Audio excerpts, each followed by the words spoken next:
Thomas's frosty friend. The winter holiday season is a very busy time on the island of Sodor. Percy has more mail to deliver. Gordon has more visitors aboard his express. And Thomas has very important jobs to do. One morning, Thomas had to go to Brendam Docks. I must pick up the logs for Farmer McCole, he puffed. Percy was waiting at the signal when Thomas arrived. He was very excited. "Look what's over there, Thomas," peeped Percy. Thomas looked. It was a big snowman. The children were excited too. "I've never seen such a big snowman," chuffed Percy. "Neither have I," tooted Thomas happily. The signal changed to green, and Thomas steamed away. Suddenly, a strong gust of wind lifted the snowman off the ground, away from the children. The snowman was a snowman balloon. Thomas didn't see the guide ropes catch on his buffers and get caught there. And he didn't know the balloon was now following him. Thomas stopped at the level crossing. Suddenly, the children's snowman was there in front of him. Thomas was surprised. He didn't know a snowman could dance in the air. "What are you doing here, Mr. Snowman?" cried Thomas. Mr. Snowman said nothing. "You must go back to the children," tooted Thomas. "They'll be very sad without you."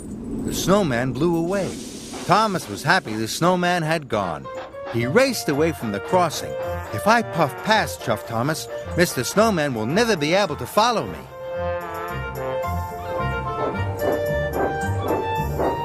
Thomas arrived at Brendam Docks.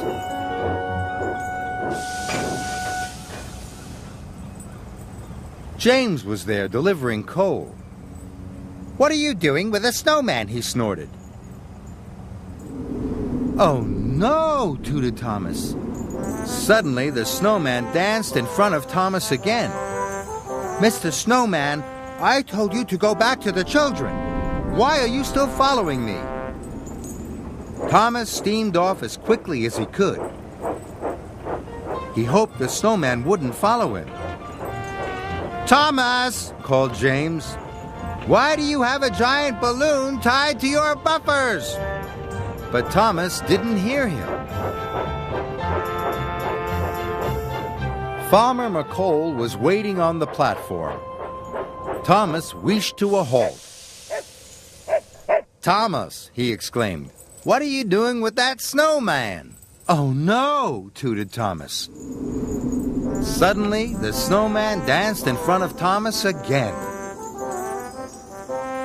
"Mr. Snowman, I told you to go back to the children. Why are you still following me?"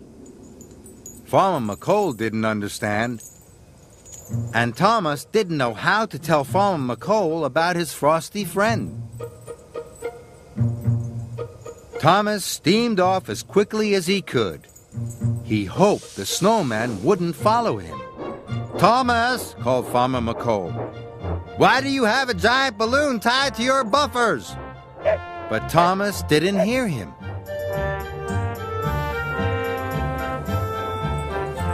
Thomas had to stop at the signal at Maithwaite Station.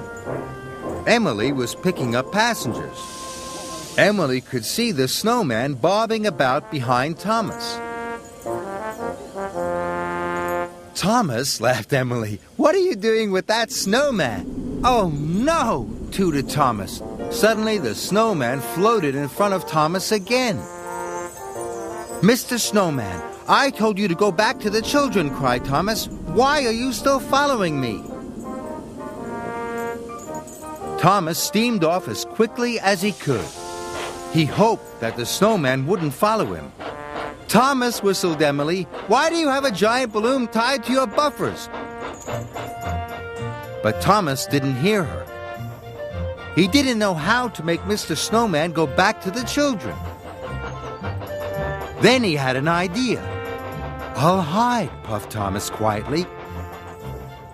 Thomas chuffed into a lonely siding. He couldn't see the snowman. "Mr. Snowman won't be able to find me. Then he will have to go back to the children." Suddenly, a gust of wind blew hard. Mr. Snowman danced in front of Thomas again. He was still following him. "I must tell Sir Topham Hatt what has happened," cried Thomas. "I need his help." And Thomas raced off.